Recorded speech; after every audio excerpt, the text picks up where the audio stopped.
Hello guys, how are you? Welcome to our channel Yashwant academy. So guys, आज का lecture होने वाला है रैपिड फायर सेशन मेरे भाई।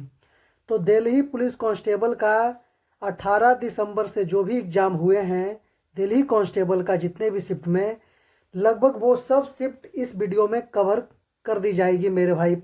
लगभग 150 क्वेश्चन आपका रहने वाला है। फिर बाकी जो बचेगा इसके अगले सेशन में मैं आपको सारा क्वेश्चन इस तरह से करवा दूंगा मेरे भाई। अब तक के जितने भी हुए हैं दिल्ली पुलिस कांस्टेबल के, जितने भी शिफ्ट वाइज एग्जाम हुए, सारा क्वेश्चन मैं आपको रैपिड फायर के थ्रू करवा दूंगा। आप इसे एक बार दो बार देख लीजिएगा। जिनका भी बचा हुआ है एग्ज़ाम, वो सब यहाँ से कुछ क्वेश्चन रिपीट भी हो रहे हैं, तो वो देख लेने के बाद आपको पैटर्न भी समझ में आ जाएगा। किस टॉपिक से क्वेश्चन पूछा जा रहा है वो भी आपको पता चल जाएगा। तो चलिए ज़्यादा टाइम ना लेते हुए शुरू करते हैं आज का पहला सेशन। चैनल पर जो लोग नए होंगे मेरे भाई, चैनल को ज़रूर सब्सक्राइब कीजिएगा। वीडियो अगर पसंद लगे, अच्छा लगे, तो वीडियो को भी लाइक कीजिएगा। तो चलिए शुरू करते हैं। आज का पहला प्रश्न, पहले एशियाई खेल 1951 में भारत की रैंक क्या थी? तो भारत की रैंक थी सेकेंड नंबर पे रहा था, जबकि फर्स्ट रैंक पे जापान रहा था। चलिए अगले प्रश्न की तरफ चलते हैं। International association of athletics federation की स्थापना कहाँ हुई थी? तो यह आपका स्टॉकहोम, स्वीडन में हुआ था। Option C is the right answer. अगले प्रश्न की तरफ चलते हैं। अब तक के सबसे अधिक ओलंपिक स्वर्ण पदक किसके पास है? तो माइकल फेल्प्स के पास है, जो स्विमिंग से रिलेटेड हैं और अमेरिका के रहने वाले हैं। चलिए अगले प्रश्न की तरफ चलते हैं। फुटबॉल खेल में गेंद को कौन सी बॉडी यानी पार्ट से टच करना नियम के अनुसार मना है? तो हाथ से टच नहीं होना चाहिए, बाकी पैर से, सिर से, छाती, जांग, ये सब से खेल सकते हैं। अगले प्रश्न की तरफ चलते हैं। 2016 ग्रीष्मकालीन ओलंपिक ने भारत ने कुल कितने पदक जीते? तो भारत कुल 2 पदक जीते थे। 2016 में हुआ था, जिस रियो डी जेनेरियो में ग्रीष्मकालीन ओलंपिक हुआ था, उसमें 2 पदक भारत जीता था। अगले प्रश्न की तरफ चलते हैं। वर्तमान में हरियाणा के राज्यपाल कौन है? तो प्रो असीम कुमार घोष हैं। प्रो असीम कुमार घोष, जो 21 जुलाई 2005 को हरियाणा के 19वें राज्यपाल के रूप में शपथ ली थी। अगले प्रश्न की तरफ चलते हैं। 2025 में न्यूजीलैंड के प्रधानमंत्री कौन हैं? तो ये आपका हो जाएंगे Christopher Luxon. Option B right answer मेरे भाई, नेशनल पार्टी के नेता हैं। अगले प्रश्न की तरफ चलते हैं। भारत के महान्यायवादी की नियुक्ति किसके द्वारा की जाती है? तो भारत के अटॉर्नी जनरल या महान्यायवादी की नियुक्ति भारत के राष्ट्रपति द्वारा करी जाती है। Option C is the right answer. अगले प्रश्न की तरफ चलते हैं। योजना आयोग की स्थापना कब की गई थी? तो 15 मार्च 1950 को भारत के पहले प्रधानमंत्री जवाहरलाल नेहरू की अध्यक्षता में करी गई थी। Option B is the right answer. अगले प्रश्न की तरफ चलते हैं। समान नागरिक संहिता किस अनुच्छेद में है? तो अनुच्छेद 44 में। समान नंबर याद रखना है, समान नंबर, समान नागरिक संहिता याद रखना है। 4444 है तो समान नागरिक संहिता। Option C is the right answer. अगले प्रश्न की तरफ चलते हैं। अनुच्छेद 330 ए में क्या है? तो अनुच्छेद 330 ए में महिलाओं के लिए सीटों का आरक्षण है। Reservation of seats for women, महिलाओं के लिए सीटों का आरक्षण 330 ए में दिया गया है। जलीकट्टू किस राज्य का नृत्य है? तो जलीकट्टू आपका तमिलनाडु का पारंपरिक बैल नृत्य है। बैल खेल है, बैल नृत्य नहीं, बैल खेल है, बैल खेल है आपका। Option C is the right answer. अगले प्रश्न की तरफ चलते हैं। प्रथम पंचवर्षीय योजना का मुख्य उद्देश्य क्या था? तो कृषि विकास। मुख्य फोकस था कृषि, सिंचाई और खाद्यान्न, आत्मनिर्भरता और मुद्रास्फीति नियंत्रण। ये योजना का कार्यकाल था 1951 से 56। हैरोल्ड डोमर मॉडल पर यह आधारित था। चलिए option B is the right answer. अगले प्रश्न की तरफ चलते हैं। दूसरी पंचवर्षीय योजना किस मॉडल पर आधारित थी? तो ये महालनोबिस मॉडल पे आधारित थी। इसका कार्यकाल था 1956 से 1961। जितने भी पंचवर्षीय योजना है मैं आपको सारा इस वीडियो स्लाइड में मैं आपको दे दिया हूँ। आप चाहें तो इसका स्क्रीनशॉट भी ले लीजिएगा मेरे भाई। चलिए ये आपका पहला से तीसरा तक हो गया, और फिर इधर से चौथा से लेकर के 7वां तक हो गया, और आपका 8वां से 11वां तक हो गया। इधर 12वीं योजना 2012 से 2017 भारत की अंतिम पंचवर्षीय योजना थी, जिसका लक्ष्य तीव्र समावेशी विकास था। चलिए अगले प्रश्न की तरफ चलते हैं। भारतीय न्याय संहिता 2023 ने 2023 में किस कानून को प्रतिस्थापित किया है? तो भारतीय दंड संहिता 1860 में जिसकी भारतीय दंड संहिता बनाया गया था उसको संशोधित करके बीएनएस कर दिया गया है, भारतीय न्याय संहिता 2023 के रूप में बना दिया गया है। तो इसका राइट आंसर हो जाएगा ऑप्शन नंबर बी, भारतीय दंड संहिता। चलिए अगले प्रश्न की तरफ चलते हैं। अगला क्वेश्चन जो आपका पूछा था, वाकाटक वंश के संस्थापक कौन थे? तो विंध्य शक्ति वाकाटक वंश के संस्थापक थे, option B is the right answer. अगला प्रश्न जो पूछा था, लोकसभा चुनाव 2024 के दौरान भारत के मुख्य चुनाव आयुक्त कौन थे? तो इसका राइट आंसर हो जाएगा राजीव कुमार। राजीव कुमार मई 2022 से फरवरी 2025 तक मुख्य चुनाव आयुक्त का पद संभाला था, जिसमें 2024 के लोकसभा चुनाव सहित कई राज्यों के विधानसभा चुनाव भी शांतिपूर्ण ढंग से संपन्न कराए गए। तो उस समय थे 2024 के लोकसभा चुनाव में राजीव कुमार आपका थे मुख्य चुनाव आयुक्त। अगले प्रश्न की तरफ चलते हैं। विंध्याचल पर्वतमाला किन दो प्रमुख भौगोलिक भागों के बीच विभाजक का कार्य करती है? तो यह आपका हो जाएगा उत्तरी मैदान और दक्कन का पठार, ऑप्शन बी हो जाएगा राइट आंसर। अगले प्रश्न की तरफ चलते हैं। बर्डी और ईगल शब्द का प्रयोग निम्नलिखित में से किस खेल में किया जाता है? In which of the following sports are the term वर्डिल एंड ईगल यूज्ड? तो यह आपका बर्डिल और ईगल प्रयोग गोल्फ में किया जाता है, तो ऑप्शन आपका राइट हो जाएगा गोल्फ में किया जाता है। चलिए अगले प्रश्न की तरफ चलते हैं। मणिपुरी किस प्रकार का नृत्य है और यह किस देवता को समर्पित है? तो मणिपुरी नृत्य आपका ये राधा कृष्ण लीलाओं को दर्शाता है, तो शास्त्रीय नृत्य है और कृष्ण लीला को दर्शाता है, कृष्ण जी से समर्पित है। चलिए अगले प्रश्न की तरफ चलते हैं। राज्य के मुख्यमंत्री की नियुक्ति कौन करता है? तो ये राज्यपाल करते हैं, option B is the right answer. Puck down शब्द का उपयोग किस खेल में किया जाता है? In which sport is the term puck down used? तो पक डाउन आपका आइस हॉकी में किया जाता है, ये ऑप्शन बी आपका राइट आंसर है मेरे भाई। भारतीय संसद का उच्च सदन कौन सा होता है? विच of the our house of the Indian parliament? तो उच्च सदन होता है आपका राज्यसभा। राज्यसभा संसद का स्थायी और उच्च सदन कहा जाता है। चलिए अगले प्रश्न में, और एक चीज ये भी इससे याद रखना है कि ये कभी पूर्णतः भंग नहीं होता है आपका राज्यसभा। अगले प्रश्न की तरफ चलते हैं। भारतीय संविधान का कौन सा अनुच्छेद राष्ट्रपति को लोकसभा भंग करने की शक्ति देता है? तो आपका आर्टिकल 85 हो जाएगा। Which article of the Indian constitution empowers the president to dissolve the Lok Sabha? तो आर्टिकल 85 आपका राइट आंसर हो जाएगा, ऑप्शन बी आपका राइट आंसर है मेरे भाई। अगले प्रश्न की तरफ चलते हैं। निम्नलिखित में से कौन सा शास्त्रीय नृत्य परंपरागत रूप से केवल पुरुषों द्वारा किया जाता है? विच of the following classical dance is traditionally performed only by mean? तो यह आपका हो जाएगा कथकली। कथकली केरल का शास्त्रीय नृत्य है और इसमें पुरुष कलाकार ही सभी भूमिकाएं स्त्री का भी रोल निभाते हैं। अगले प्रश्न की तरफ चलते हैं। 29 मार्च 2025 को नई दिल्ली में आयोजित राष्ट्रीय पर्यावरण सम्मेलन 2025 का उद्घाटन किसने किया? Who inaugurated the National Environment Conference 2025 held in New Delhi in 29 मार्च 2025? तो यह राष्ट्रपति द्रौपदी मुर्मू ने किया था, option B is the right answer. अगले प्रश्न की तरफ चलते हैं। भारत ने ओलंपिक में सर्वाधिक पदक किस खेल में जीते हैं? In which sport has India won the most Olympic medal? तो यह आपका पुरुष हॉकी टीम में हो जाएगा, यानी हॉकी टीम में कुल 13 पदक जीते हैं, जो 1928 से 2024 तक का अब तक का ये शामिल है आपका, option C is the right answer. अगले प्रश्न की तरफ चलते हैं। ट्रिपल एक्सल किस खेल से संबंधित है?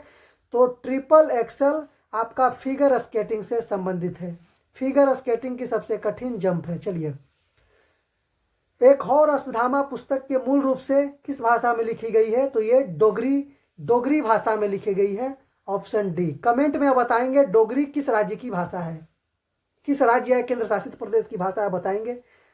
अगला प्रश्न पूछा था। किस कन्नड़ लेखक को लघु कथाओं का संग्रह हर्ट लैंप, जिसका दीपा भस्थी ने अनुवाद किया, अंतर्राष्ट्रीय बुकर पुरस्कार 2025 की लंबी सूची में शामिल हुआ और बाद में पुरस्कार जीता भी? तो ये बानू मुश्ताक की पुस्तक का था हर्ट लैंप, जिसका अनुवाद किया था दीपा भस्थी ने। अगले प्रश्न की तरफ चलते हैं। अगला क्वेश्चन पूछा था। The logistics performance index LPI is release by which of the following organisation? तो ये आपका वर्ल्ड बैंक हो जाएगा, वर्ल्ड बैंक ऑर्गेनाइज करती है, option C is the right answer. अगले प्रश्न की तरफ चलते हैं। अगला क्वेश्चन जो पूछा था, the corruption perception index CPI is released by which institute और ऑर्गेनाइजेशन। तो इसका राइट आंसर हो जाएगा ट्रांसपेरेंसी इंटरनेशनल। आपका डी ऑप्शन सही हो जाएगा मेरे भाई। अगला क्वेश्चन पूछा था, who among the following is known as the father of kabaddi. निम्नलिखित में से कबड्डी का पिता किसे कहा जाता है। तो हरजीत बरार बचकाना को कहा जाता है। Option B is the right answer. अगला प्रश्न जो पूछा था, कबड्डी के खेल में प्रत्येक टीम के मैदान पर एक समय में कितने खिलाड़ी होते हैं। तो प्रत्येक टीम में 7-7 खिलाड़ी होते हैं। Option C is the right answer. अगले प्रश्न की तरफ चलते हैं। ये आपका ऑप्शन सी ही होगा, रिपीट हो गया है। चलिए, स्वतंत्र भारत के पहले वित्त मंत्री कौन थे। तो RK शनमुगम चेट्टी साहब। चेट्टी साहब पैसा कौड़ी का हिसाब किताब का क्या बनाएंगे, चार्ट बनाएंगे। तो RK शनमुगम चेट्टी, इनको इस तरह से टंग करना है, याद करना है मेरे भाई। अगले प्रश्न की तरफ चलते हैं। हाल ही में मार्च 2025 में मॉरिशस का सर्वोच्च नागरिक सम्मान the great commander of the order of the star of the Indian ocean किसे मिला है। तो ये सम्मान राष्ट्रपति द्रौपदी मुर्मू को 12 मार्च 2024 को दिया गया है, लेकिन यहाँ मार्च 25 है। तो नरेंद्र मोदी आपका राइट आंसर हो जाएगा। Option B Narendra Modi. चलिए, अगले प्रश्न की तरफ चलते हैं मेरे भाई। पेले शब्द किस खेल से संबंधित है, जो एक प्रसिद्ध खिलाड़ी का नाम भी है। तो पेले फुटबॉल खेले। आपका राइट आंसर ऑप्शन ए हो जाएगा। अगला प्रश्न, मौर्य साम्राज्य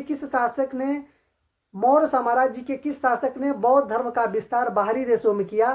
तो ये सम्राट अशोक हो जाएंगे। अपनी पुत्री संघमित्रा को और बेटा महेंद्र को ये श्रीलंका भेजे थे प्रचार करने के लिए, बौद्ध धर्म का प्रचार करने के लिए। अगले प्रश्न की तरफ चलते हैं। अगला क्वेश्चन जो पूछा था, गांधीवादी दर्शन से कि महात्मा गांधी के विचार क्या क्या, उनकी जीवन शैली क्या है।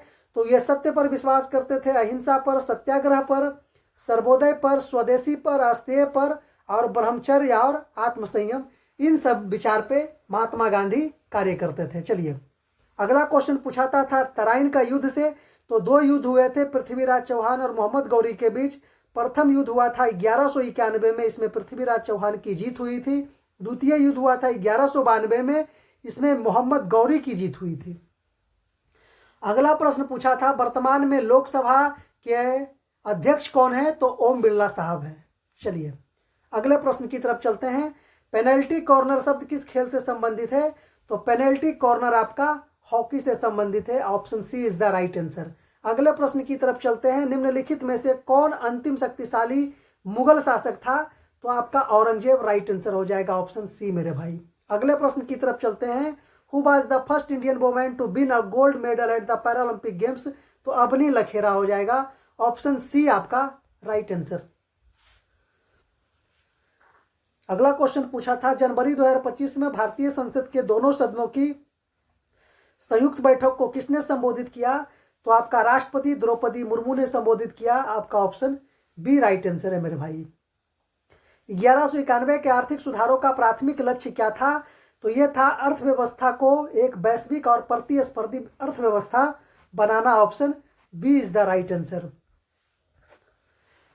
चलिए, और अगले प्रश्न की तरफ चलते हैं। मौर्य प्रशासन में कंटक शोधन शब्द का क्या अर्थ था। तो ये आपराधिक न्यायालय था। मौर्य प्रशासन का कंटक शोधन फौजदारी न्यायालय था। अगले प्रश्न की तरफ चलते हैं। जब भारतीय reserve bank RBI repo rate बढ़ाता है तो वाणिज्यिक बैंकों की उधार लेने की लागत पर क्या प्रभाव पड़ता है। तो लागत भी क्या करती है, बढ़ जाती है। इसमें डिटेल्स आपका दे दिया गया है, देख लीजिएगा मेरे भाई वीडियो पॉज करके। एक चीज़ मैं आपको याद दिलाना चाहूँगा कि जो भी व्यक्ति अभी तक वीडियो को लाइक नहीं किए होंगे मेरे भाई, वीडियो को लाइक कर दीजिएगा, क्योंकि जितना ज़्यादा 100 से ज़्यादा लाइक रहेगा तब अगले लेक्चर को मैं प्रोवाइड कराऊंगा मेरे भाई, क्योंकि ये सब करने में बहुत ज़्यादा टाइम लगता है। तो थोड़ा समय जब लगता है तो उसका रिजल्ट भी मिलता है, तो बहुत खुशी होता है आगे भी लाने में और मेहनत करने में मेरे भाई। तो जितने भी भाई लोग हैं जो चैनल पर नए हैं तो चैनल को सब्सक्राइब जरूर कीजिएगा, टेलीग्राम लिंक को सब्सक्राइब जरूर कीजिएगा, क्योंकि PDF तो वही दिया जाता है। और दूसरी चीज़, वीडियो को शेयर भी कीजिएगा, क्योंकि जितना ज़्यादा शेयर होगा मेरे भाई उतना ज़्यादा लोगों को फ़ायदा भी पहुंचेगा और चैनल भी हमारा ग्रो करेगा। चलिए, वर्ष 2023 का साहित्य अकादमी पुरस्कार हिंदी भाषा के लिए निम्नलिखित में से किसे प्रदान किया गया है? तो ये संजीव जी को प्रदान किया गया था। Option C is the right answer. अगले प्रश्न की तरफ चलते हैं। महात्मा गांधी राष्ट्रीय ग्रामीण रोजगार गारंटी अधिनियम मनरेगा के तहत एक वित्तीय वर्ष में प्रत्येक ग्रामीण परिवार को कितने दिनों की सुनिश्चित रोजगार की कानूनी गारंटी होती है? तो ये आपका 100 दिनों की रोजगार की कानूनी गारंटी होती है। चलिए अगले प्रश्न की तरफ चलते हैं। प्रथम एशियाई खेल फर्स्ट एशियन गेम कब आयोजित हुए थे? तो ये आपका 1951 में हुआ था। Option B is the right answer. 2025 में रकाबगंज गुरुद्वारे का दौरा प्रधानमंत्री नरेंद्र मोदी के साथ अन्य किस देश के नेता या मंत्री ने किया था? तो न्यूजीलैंड के प्रधानमंत्री ने किया था। आपका option number B right answer मेरे भाई। अगले प्रश्न की तरफ चलते हैं। कालबेलिया नृत्य शैली भारत के निम्नलिखित में से किस राज्य से संबंधित है? तो कालबेलिया आपका राजस्थान से है। कालबेलिया राजस्थान से है। Who is the author of the book betting for the Mahatma के लेखक कौन है? तो यह आपका R.K. नारायणन है। Option B is the right answer. अगले प्रश्न की तरफ चलते हैं। किस अमेरिकी लेखक ने वर्ष 2000 में अपनी पुस्तक इंटरप्रेटर ऑफ मेलोडीज के लिए पुलित्जर पुरस्कार जीता है? तो ये Jhumpa Lahiri. Option B is the right answer. अगले प्रश्न की तरफ चलते हैं। 1956 के औद्योगिक नीति प्रस्ताव द्वारा किस श्रेणी के उद्योगों को विशेष रूप से सार्वजनिक क्षेत्रों के लिए आरक्षित किया गया था? तो आपका आर्टिकल ए था, अनुच्छेद ए था। ऑप्शन सी आपका राइट आंसर है मेरे भाई। अगले प्रश्न की तरफ चलते हैं। 1951 की नरसिम्हन समिति का मुख्य उद्देश्य क्या था? तो भारतीय बैंकिंग प्रणाली में सुधार करना यह नरसिम्हन समिति का मुख्य उद्देश्य था। अगले प्रश्न की तरफ चलते हैं। नागपुर में माधव नेत्रालय प्रीमियम सेंटर की आधारशिला किसने रखी थी? तो प्रधानमंत्री नरेंद्र मोदी ने इसकी आधारशिला रखी थी। Option D is the right answer. अगले प्रश्न की तरफ चलते हैं। विदेशी मुद्रा अधिनियम फॉरेन एक्सचेंज रेगुलेशन एक्ट फेरा का स्थान किस अधिनियम ने लिया है? तो आपका हो जाएगा विदेशी मुद्रा प्रबंधन अधिनियम 1999 आपका option C is the right answer हो जाएगा मेरे भाई। अगले प्रश्न की तरफ चलते हैं। एशियाई खेल 2023 जो हांगजो चीन में आयोजित हुआ था में भारत ने कुल कितने पदक जीते? तो 107 पदक भारत जीता था। Option D is the right answer. अगले प्रश्न की तरफ चलते हैं। भारतीय न्याय संहिता 2023 बीएनएस के अनुसार निम्नलिखित में से किस स्थिति में कोई अपराध संगठित अपराध यानी ऑर्गेनाइज्ड क्राइम माना जाएगा? तो इसका राइट आंसर हो जाएगा जब कोई व्यक्ति किसी आपराधिक गिरोह का सदस्य होकर उसकी तरफ से लगातार अवैध काम करना है, भले ही वह छोटा मोटा ही क्यों ना हो, जैसे टिकट चोरी करना, टिकट बेचना, ये सब। तो आपका B is the right answer. Option B आपका राइट आंसर है मेरे भाई। चलिए अगले प्रश्न की तरफ चलते हैं। अगला प्रश्न पूछा था। निम्नलिखित में से किस भारतीय लोक नृत्य शैली में ढोल का प्रयोग एक आवश्यक वाद्य यंत्र के रूप में किया जाता है? तो आपका bhangra. Option C right answer हो जाएगा। चलिए भांगड़ा जो है, भांगड़ा पुरुषों का डांस है, भांगड़ा मेल का डांस है और गिद्धा जो है महिलाओं का डांस है। चलिए इंस्पायर मानक योजना भारत सरकार के द्वारा किस विभाग द्वारा संचालित की जाती है? तो इसका राइट आंसर हो जाएगा विज्ञान और प्रौद्योगिकी विभाग, DST। आपका option B is the right answer. अगले प्रश्न की तरफ चलते हैं। दल बदल कानून भारतीय संविधान के किस अनुसूची में शामिल है? तो यह 10वीं अनुसूची में शामिल है। Option C is the right answer मेरे भाई। अगले प्रश्न की तरफ चलते हैं। सार्वजनिक वस्तुओं के संबंध में निम्नलिखित में से कौन सा कथन सही है? तो ऑप्शन सी आपका सही है। गैर बहिष्कृत लेकिन गैर प्रतिरोधी हैं। Option C is the right answer मेरे भाई। अगले प्रश्न की तरफ चलते हैं। अगला प्रश्न पूछा था। मार्च 2025 में सागरमाला परियोजना के तहत निम्नलिखित में से कौन सी फ्लैगशिप पहल शुरू की गई थी और यह किस मंत्रालय की पहल थी? तो ऑप्शन नंबर सी हो जाएगा सागरमाला स्टार्टअप इनोवेशन पहल S-212 पतन पोत परिवहन और जलमार्ग मंत्रालय द्वारा इसको फ्लैगशिप पहल को शुरू किया गया था। Option C is the right answer मेरे भाई। अगले प्रश्न की तरफ चलते हैं। अगला प्रश्न पूछा था। एशियाई खेलों में भारत के लिए पहला स्वर्ण पदक किस एथलीट ने जीता था? तो सचिन नाग ने जीता था। Option C is the right answer. भारतीय संविधान के किस अनुच्छेद के तहत केंद्र सरकार द्वारा राज्यों की सहायता अनुदान यानी ग्रांट्स इन एड प्रदान किया जाता है? तो अनुच्छेद 275 के तहत ये सहायता अनुदान दिया जाता है। Option C is the right answer. अगले प्रश्न की तरफ चलते हैं। अगला प्रश्न पूछा था, अनुराधा शर्मा पुजारी ने किस वर्ष अपने उपन्यास यात एकन अरण्य आसिल के लिए असमिया भाषा का साहित्य अकादमी पुरस्कार जीता? तो ये 2021 में जीता था। Option C is the right answer. अगले प्रश्न की तरफ चलते हैं। इनमें से किस पूर्व प्रधानमंत्री का निधन हाल ही में दिसंबर 2024 के अंत में होकर जनवरी 2025 तक राष्ट्रीय शोक चला था? तो वो थे doctor Manmohan Singh ji. Option B आपका राइट आंसर है। अगले प्रश्न की तरफ चलते हैं। जुलाई 2025 में लद्दाख के तीसरे उपराज्यपाल लेफ्टिनेंट जनरल के रूप में किसने शपथ ली है? चलिए, तो ये आपका कविंदर गुप्ता हो जाएंगे। Option C. किस आयोग ने अंतर्राष्ट्रीय परिषद के गठन की सिफारिश करी थी? Which commission recommended the formation of an international council? तो ये आपका सरकारीय आयोग ऑप्शन ए यही सिफारिश किए थे। चलिए अगले प्रश्न की तरफ चलते हैं। अगला प्रश्न है, 1 जनवरी 2024 को किन देशों को ब्रिक्स का पूर्णकालिक सदस्य बनाया गया है? तो आपका हो जाएगा मिस्र, इथोपिया, ईरान, सऊदी अरबिया और संयुक्त अरब अमीरात। Option B is the right answer मेरे भाई। अगले प्रश्न की तरफ चलते हैं। 1947 और 1990 के बीच भारत की व्यापार नीति का मुख्य विशेषता क्या था? तो यह आपका हो जाएगा ऑप्शन सी, आयात प्रतिस्थापन और घरेलू उद्योग का संरक्षण। Option C is the right answer. अगले प्रश्न की तरफ चलते हैं। मिशन अमृत सरोवर का असली मकसद यानी मूल लक्ष्य देश भर में कुल कितने सरोवरों का निर्माण या कायाकल्प कराना है? तो देश भर में हर जिले में कम से कम एक यानी 75 अमृत सरोवर बनाना है, जिससे पूरे भारत में कुल 75,000 अमृत सरोवर तैयार किए जा सकेंगे। और क्या कह रहा है यहाँ, देश भर में, तो आपका 75,000 अमृत सरोवर राइट आंसर हो जाएगा। ऑप्शन ए आपका राइट होगा, ये सी आपका नहीं होगा, आपका ए हो जाएगा। चलिए अगले प्रश्न की तरफ चलते हैं। केरल की प्रसिद्ध लोक कला पुलिकट्टी या पुलिकली में कलाकार अपने शरीर पर किस जानवर के रूप में पेंटिंग या चित्रण करते हैं? तो टाइगर का फोटो बनवाते हैं अपने बॉडी पे। और किस राज्य में क्या क्या कौन कौन सी पेंटिंग प्रसिद्ध है ये भी आपको डाल दिया गया है, वीडियो पॉज करके ये भी आप देख लेंगे मेरे भाई। अगले प्रश्न की तरफ चलते हैं। अगला प्रश्न था, 1990 में ऑकलैंड न्यूजीलैंड में आयोजित राष्ट्रमंडल खेलों में भारत ने कुल कितने पदक जीते थे? तो भारत 32 पदक जीता था। ऑप्शन सी आपका राइट आंसर है मेरे भाई। अगले प्रश्न की तरफ चलते हैं। दक्षिण भारत की सबसे ऊंची चोटी कौन सी है? तो यह आपका राइट आंसर हो जाएगा ऑप्शन सी, अनाई मुडी आपका दक्षिण भारत की सबसे ऊंची चोटी है।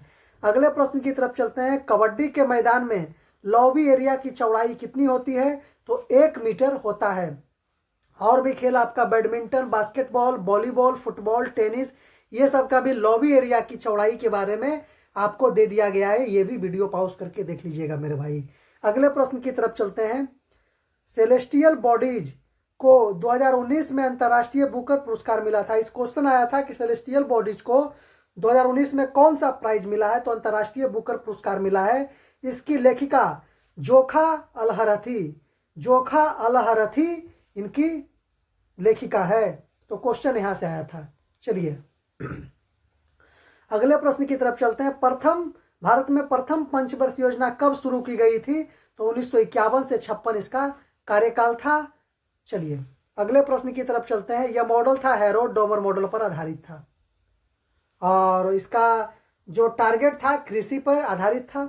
पाल वंश के संस्थापक कौन थे? तो पाल वंश के संस्थापक गोपाल थे। अगले प्रश्न की तरफ चलते हैं। भारत का सबसे बड़ा मरुस्थल कौन सा है? तो थार मरुस्थल है। मानव विकास सूचकांक ह्यूमन डेवलपमेंट इंडेक्स में निम्नलिखित में से कौन सा घटक मापा जाता है?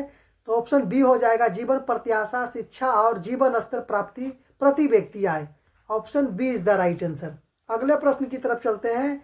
ओलंपिक में पदक जीतने वाले भारत के सबसे कम उम्र के खिलाड़ी कौन हैं? तो अमन सहरावत थे। Option C is the right answer. अगले प्रश्न की तरफ चलते हैं। 1991 में भारत में निम्नलिखित में से किस समिति का गठन किया गया था?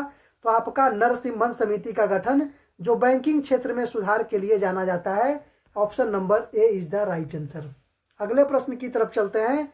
अगला प्रश्न, यदि कोई सरकार राज्य सरकार संघ द्वारा दिए गए किसी निर्देश का पालन करने में विफल रहती है तो उन राज्यों में राष्ट्रपति शासन लगाया जा सकता है। यह किस अनुच्छेद में वर्णित है? तो आपका अनुच्छेद 365 में ये इसका वर्णन है। चलिए अगले प्रश्न की तरफ चलते हैं। भारत में अंतरिक्ष अनुसंधान कार्यक्रम के जनक, father of Indian space program और देश के पहले रॉकेट प्रक्षेपण केंद्र Thumba equatorial rocket launching station की स्थापना में मुख्य वैज्ञानिक कौन थे? तो मुख्य वैज्ञानिक थे डॉक्टर विक्रम अम्बालाल साराभाई, जिन्हें हम लोग शॉर्ट में डॉक्टर विक्रम साराभाई भी बोलते हैं। अगले प्रश्न की तरफ चलते हैं। यदि व्यक्ति बी को किसी की हत्या करने के लिए उकसाता है और बी उस व्यक्ति की हत्या कर देता है तो भारतीय न्याय संहिता बीएनएस के अनुसार कौन दोषी माना जाएगा? तो आपका हो जाएगा व्यक्ति ए और व्यक्ति बी दोनों, और दोनों को समान सजा मिल सकती है। Option C is the right answer. अगला प्रश्न पूछा था, अंतर्राष्ट्रीय एथलेटिक्स महासंघ IAAF, जिसे अब विश्व एथलेटिक्स वर्ल्ड एथलेटिक्स के नाम से जाना जाता है, की स्थापना कहाँ हुई थी? तो यह स्टॉकहोम स्वीडन में इसकी स्थापना हुई थी। Option C is the right answer. चलिए अगले प्रश्न की तरफ चलते हैं। 1951 में नई दिल्ली में आयोजित प्रथम एशियाई खेलों की पदक तालिका में भारत का कौन सा स्थान रहा है? तो भारत का दूसरा स्थान रहा है, सेकंड रैंक आपका रहा है। अगले प्रश्न की तरफ चलते हैं। ओलंपिक खेलों के इतिहास में किस खिलाड़ी ने सबसे अधिक स्वर्ण पदक जीते हैं? तो यह आपका हो जाएंगे माइकल फेल्प्स स्विमिंग में। ये सब क्वेश्चन कुछ कुछ रिपीट भी हुआ था। अगले प्रश्न की तरफ चलते हैं। भारत ने 2016 रियो ओलंपिक में कुल कितने पदक जीते हैं? तो 2 पदक। ये भी क्वेश्चन आपका रिपीट हुआ है। फुटबॉल में आमतौर पर किस शारीरिक अंग का उपयोग गेंद को छूने के लिए नहीं किया जाता है? तो हाथ का उपयोग नहीं किया जाता है। महिलाओं की भाला फेंक में पहली बार ओलंपिक खेलों में किस वर्ष शामिल किया गया था? तो 1932 में शामिल किया गया था। Option C is the right answer. अगले प्रश्न की चलते हैं तरफ। भारत के संविधान के किस संशोधन अधिनियम द्वारा मतदान यानी वोट डालने की न्यूनतम आयु 21 वर्ष से घटाकर 18 वर्ष कर दी गई है? तो यह आपका 61वां संशोधन, संविधान संशोधन अधिनियम 61वां संशोधन के थ्रू किया गया है। Option C is the right answer. और ये 61वां संविधान संशोधन 1988 में किया गया था। अगले प्रश्न की तरफ चलते हैं। अगला प्रश्न पूछा था, भारतीय संविधान का अनुच्छेद 352 किससे संबंधित है? तो यह आपका अनुच्छेद 352 राष्ट्रीय आपातकाल से संबंधित है। अगले प्रश्न की तरफ चलते हैं। निम्नलिखित में से कौन सी भारतीय संघवाद की विशेषता नहीं है? तो आपका दोहरी नागरिकता। ऑप्शन डी आपका राइट आंसर मेरे भाई। अगले प्रश्न की तरफ चलते हैं। भारत के राष्ट्रपति के पास निम्नलिखित में से कौन सी शक्ति नहीं है? तो कौन सी शक्ति नहीं है? सर्वोच्च न्यायालय के न्यायाधीशों को पद से हटाना, ये शक्ति नहीं है भारत के राष्ट्रपति के पास। अगले प्रश्न के ऊपर चलते हैं। अगला प्रश्न है, चाणक्य द्वारा लिखी गई प्रसिद्ध पुस्तक का नाम क्या है? चाणक्य द्वारा लिखी गई प्रसिद्ध पुस्तक का नाम आपका अर्थशास्त्र है। अर्थशास्त्र आपका राइट आंसर है मेरे भाई। चलिए अगले प्रश्न की तरफ चलते हैं। द लॉज ऑफ मेडिसिन पुस्तक के लेखक कौन है? तो यह आपका हो जाएंगे Siddharth Mukherjee. The law of medicine पुस्तक के लेखक हैं। अगले प्रश्न की तरफ चलते हैं। भारत के किस राज्य में सबसे लंबा समुद्र तट है? तो आपका गुजरात राइट आंसर हो जाएगा जिसकी कुल लंबाई 1600 किलोमीटर है। अगले प्रश्न की तरफ चलते हैं। जब किसी देश की सरकार का कुल